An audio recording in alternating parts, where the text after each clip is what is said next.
Welcome to the Slop Farm. Enjoy the video. In this video, I will explain how to make potato soup. First, gather your ingredients. You'll need about 2 pounds of russet potatoes, peeled and diced into 1-inch pieces. Also, have 4 cups of chicken or vegetable broth ready. Don't forget 1/2 cup of heavy cream, 1/4 cup of butter, and 1 medium onion, finely chopped. These simple items form the delicious foundation of our creamy soup. Now let's start cooking. In a large pot or Dutch oven, melt 2 tablespoons of butter over medium heat. Add your finely chopped onion and sauté it for about 5 to 7 minutes until it becomes translucent and fragrant. Next, add the diced potatoes and 4 cups of broth to the pot.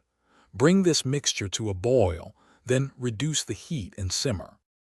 Continue simmering the potatoes for about 15 to 20 minutes, or until they are very tender when pierced with a fork. Once tender, use a potato masher to mash about 2/3 of the potatoes directly in the pot. This creates a lovely, thick texture while leaving some chunks.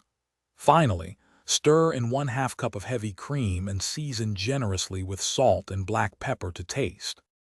Your delicious homemade potato soup is now ready. Ladle it into bowls and garnish with your favorite toppings.